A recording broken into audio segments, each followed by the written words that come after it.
There are moments in science when humanity looks up at the sky and realizes we were thinking too small. For centuries, we believed our sun was enormous beyond comparison, a blazing sphere so massive that it holds 8 planets, countless asteroids, and billions of comets in its gravitational grip.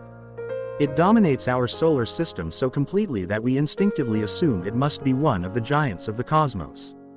But then astronomers began to look deeper into the universe, and what they found shattered our sense of scale forever.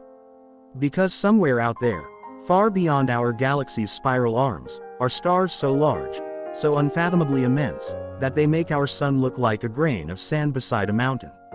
But here's the real question: have we actually found the largest star in the universe? Or is something even bigger still hiding in the darkness? To understand this, we need to begin with something familiar. Our sun. It's about 1.39 million kilometers in diameter. You could fit more than 1 million Earths inside it.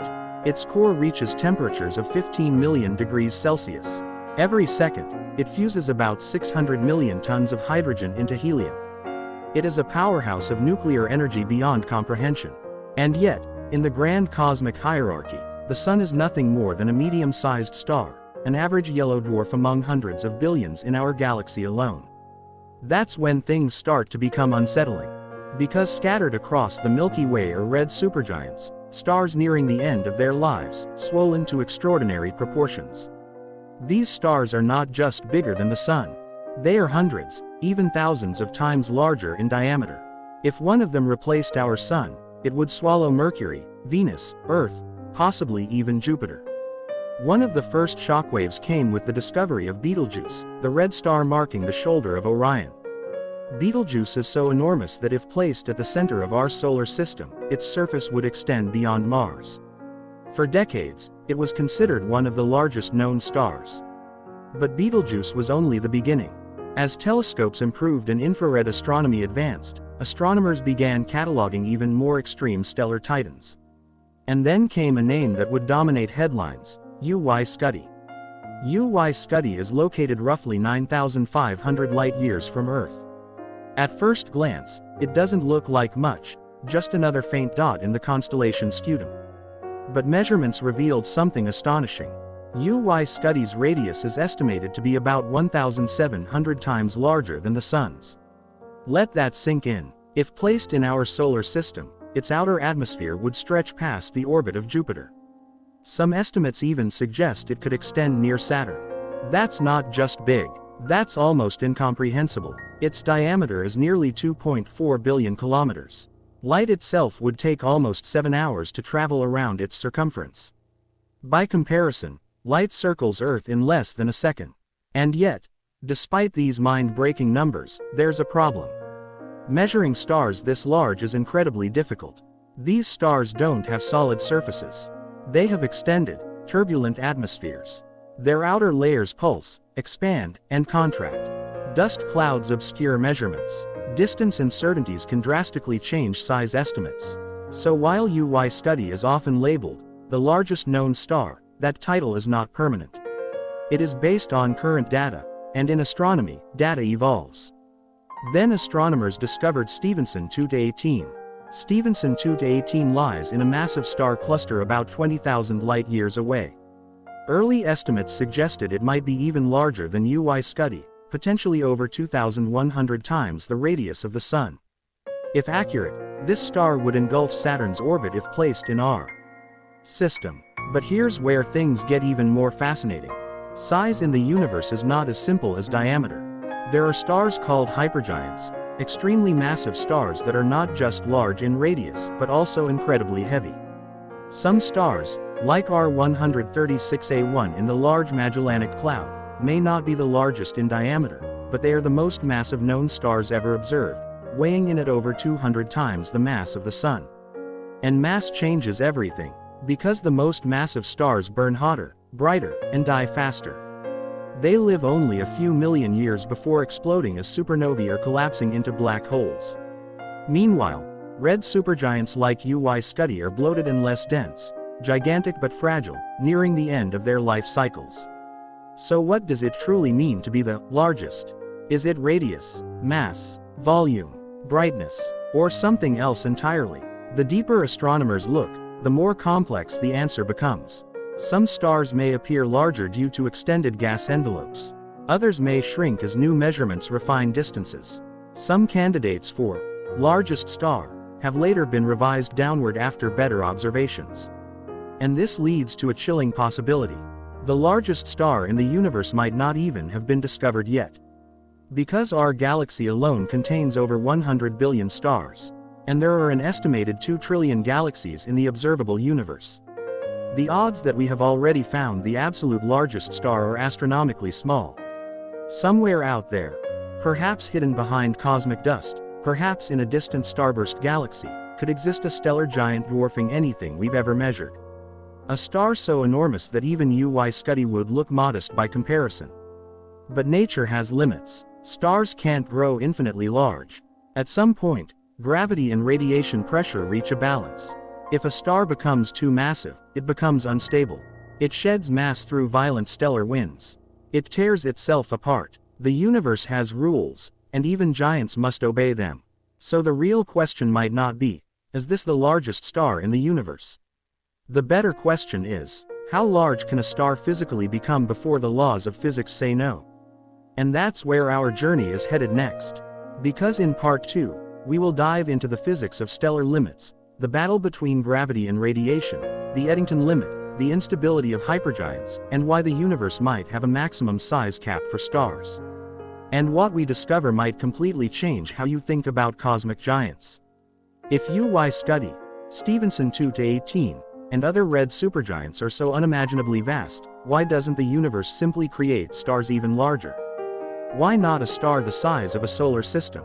Why not one stretching across light years? Because nature has rules, and stars are bound by them. At the heart of every star, there is a war, a continuous, violent battle between two unstoppable forces. On one side is gravity, crushing inward with relentless pressure, trying to collapse the star into itself. On the other side is nuclear fusion, exploding outward, releasing unimaginable energy as hydrogen atoms fuse into helium. A star survives only because these two forces are in perfect balance. But when a star grows more massive, something dangerous happens. The more mass a star has, the stronger its gravity becomes. Stronger gravity means higher core pressure. Higher pressure means hotter fusion. And hotter fusion produces more radiation. Eventually, that outward radiation becomes so intense that it begins to push back against gravity itself. Photons, particles of light, start exerting pressure. This is not science fiction. Light literally pushes matter outward. There is a limit to how much radiation pressure a star can produce before it starts blowing itself apart. This boundary is called the Eddington Limit. The Eddington Limit is the maximum luminosity a star can achieve before radiation pressure overcomes gravity and begins to eject its outer layers into space. If a star tries to exceed this limit, it becomes unstable. It sheds mass violently through stellar winds. In other words, the bigger a star tries to grow, the more violently it tears itself apart. This is why the most massive stars we know, like our 136A1, are not calm glowing spheres. They are chaotic, unstable, blasting material into space at millions of kilometers per hour. Our 136A1 is estimated to have been born with over 300 times the mass of the Sun. But it is already losing enormous amounts of material. It is literally evaporating itself through radiation. Hypergiants live fast. They burn through their fuel in only a few million years, compared to the Sun's expected lifespan of 10 billion years. These monsters live briefly and die spectacularly. And here's something even more fascinating. The largest stars by radius are not necessarily the most massive. Red supergiants like UY Scuti are huge because they are dying. When massive stars exhaust the hydrogen in their cores, fusion changes. The core contracts. The outer layers expand dramatically. The star swells to enormous size, but becomes less dense. Think of it like a balloon. Blow it up bigger and bigger, the material spreads thinner. That's what happens to red supergiants. They are bloated, fragile. Their outer atmospheres are so diffuse that they would be considered a vacuum by Earth standards. If you could somehow travel into UY Scuti, you wouldn't hit a solid surface. You would drift through thinning gas layers, slowly descending toward a brighter, denser core. So when we say, largest star, we are often measuring its extended atmosphere, not a solid boundary. And this creates uncertainty, because measuring the radius of something that doesn't have a hard edge is incredibly difficult. Dust clouds distort light. Distance measurements contain margins of error. Slight changes in distance calculations can shrink or expand a star's estimated size by hundreds of solar radii. That means today's largest known star might not hold that title tomorrow. In fact, some previous record holders have already lost their crowns after improved measurements. But here's the deeper truth. Even if we discovered a star larger than Stephenson 2-18 tomorrow, it would still not be the largest star in the universe. It would only be the largest star we have found. Because the observable universe contains approximately 200 billion trillion stars. That's more stars than grains of sand on Earth. The idea that humanity has already identified the single largest one is statistically almost impossible. Somewhere, perhaps in a distant galaxy undergoing rapid star formation, there could be a red hypergiant larger than anything we've ever cataloged. But even then, physics sets a ceiling. Stars cannot grow infinitely. If a forming star accumulates too much mass, radiation from its core halts further accretion. Stellar winds blow excess matter away. The universe enforces balance. Most models suggest stars likely cannot exceed around 300 solar masses at birth. Beyond that, radiation pressure disrupts formation. And in terms of radius, red supergiants may swell to around 2,000 times the Sun's radius, perhaps slightly more, but eventually instability wins. The outer layers drift away. The core collapses. And then comes the inevitable ending. Supernova, or direct collapse into a black hole. The largest stars do not fade quietly. They explode with the energy of billions of suns. For a brief moment, they outshine entire galaxies. They forge heavy elements, gold, uranium, calcium in your bones, and scatter them across space. Every atom in your body was once inside a star. And the largest stars, the giants we marvel at, are the ultimate cosmic factories of creation and destruction. So, is this the largest star in the universe? The honest answer is, we don't know. UY Scuti might not be the biggest. Stephenson 2-18 might not hold the record forever. Future telescopes like the James Webb Space Telescope, and those yet to be built, may uncover even greater titans hidden behind curtains of dust. But here is what we do know. There is a limit, a boundary written into the laws of physics. Stars can grow unimaginably large, swallowing planets, dwarfing solar systems, but they cannot defy gravity and radiation forever. The universe allows giants, but not infinities. And perhaps that is the most awe-inspiring truth of all. Because even at its most extreme, even at scales that break human imagination, the universe is governed by elegant rules. Rules that allow stars to be born, to grow, to dominate, to explode, and in their death, to create the very matter that allows us to ask these questions. So the next time you look up at the night sky, remember this. Somewhere out there is a star so large it could swallow our entire solar system whole. And yet, it too will die. The universe builds giants, but it never lets them last forever.